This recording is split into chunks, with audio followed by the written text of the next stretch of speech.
Então vou ler Romanos 1:1. Paulo, servo de Jesus Cristo, chamado para ser apóstolo, separado para o Evangelho de Deus.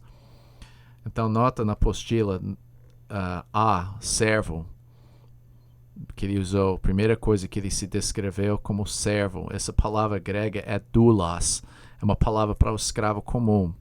Tem alguns 4, 5 diferentes palavras para descrever um servo, e esse é simplesmente os escravos comum.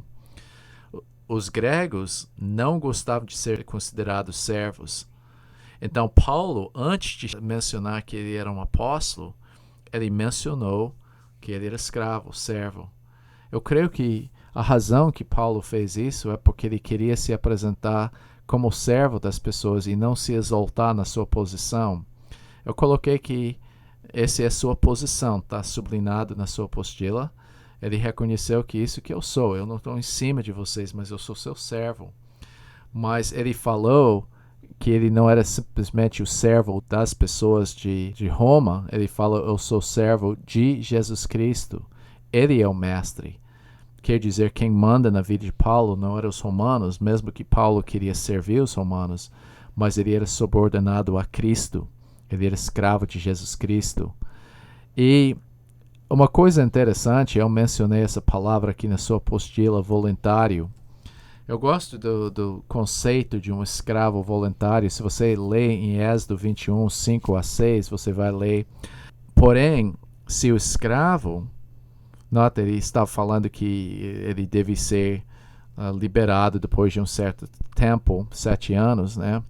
Versículo 5 fala, porém, se o escravo expressamente disser, eu amo o meu mestre, meu senhor, e minha mulher e seus filhos, não quero sair forro. Então o seu senhor o levará aos juízes e fará chegar à porta ou ombreira, e o seu senhor lhe furará a orelha com uma sovela, e ele o servirá para sempre. A maneira que a escravidão aconteceu, pelo menos entre os judeus naquela época, é que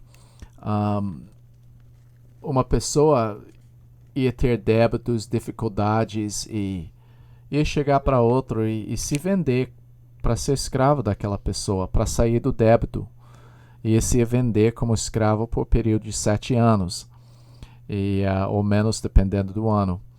E o mestre ia pegar, colher ele na sua casa, providenciar comida e deixar esse escravo trabalhar para ele por aquele período. No fim do período, ele estava livre para sair e não era obrigado a ficar nesse estado. Mas de repente, como esse versículo 5 fala, se ele fala que eu gosto do meu mestre, puxa, eu senti muito bem na família deles. Realmente eu tinha menos preocupações quando eu estava lá fora trabalhando, eu tinha que cuidar de mim mesmo, eu nunca manejei as coisas bem. Eu prefiro simplesmente servir o meu mestre em casa, é uma boa situação para mim. Então, o que ele ia fazer? Eles iam lá se apresentar perante as autoridades da cidade, e o mestre dele ia levar e furar a orelha, ele ia usar um brinco para simbolizar que ele era voluntariamente um escravo para sempre. Eu vejo que isso que Paulo fez. Ele não foi forçado a se tornar um escravo ou doulos. Ele foi voluntário. Por amor do seu mestre, ele figuradamente furou a orelha e falou, eu sou servo de Jesus Cristo. Por amor dele. Porque eu sei que ele fez para mim. Quando eu penso nisso, eu sempre penso na história de uma ficção de um homem que chama Robinson Crusoe, que um homem que fugiu da casa, chegou aqui no Brasil e esse foi 200, 300 anos atrás, mas ele se tornou dono de uma plantação aqui no Brasil. Aí, quando ele enriqueceu, ele decidiu voltar para visitar seus pais na Inglaterra e ele sofreu um naufrágio perto de Fernando de Noronha, e nessas ilhas lá, e tempestade levou ele para uma ilha desconhecida e ele ficou lá só por muitos anos. Mas durante aquele tempo, um dia ele viu um grupo de canibais que chegaram na ilha para matar e comer um homem. E ele percebeu, e usando as armas que ele tinha, depois do naufrágio, ele foi lá, espantou os canibais e salvou a vida desse índio.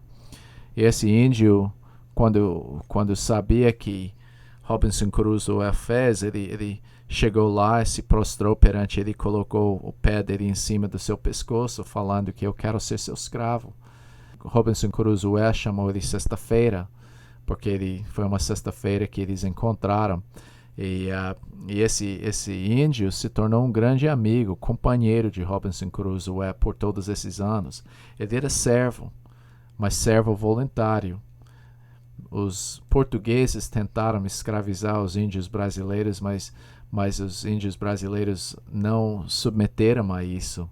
Muitos deles morreram, fugiram, ou se mataram, porque eles não queriam ser escravos dessa maneira.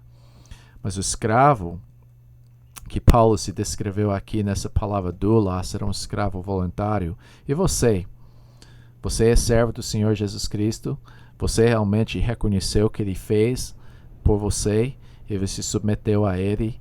Você, acima de tudo, é um servo do Senhor Jesus Cristo, porque Paulo colocou isso no primeiro lugar, em primeira importância da sua vida. Ponto B, fala que ele foi chamado para ser apóstolo. Isso indica que ele foi convidado. Isso eu coloquei aqui na apostila, que não se colocou nesse cargo. Quer dizer que os líderes dos fariseus se assentaram na cadeira de Moisés. Quer dizer, eles mesmo buscaram esse papel. Paulo não está falando que ele mereceu esse papel.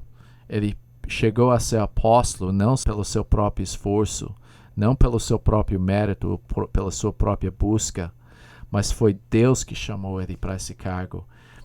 Isso dá uma certa autoridade para ele. Eu coloquei essa é a sua autoridade.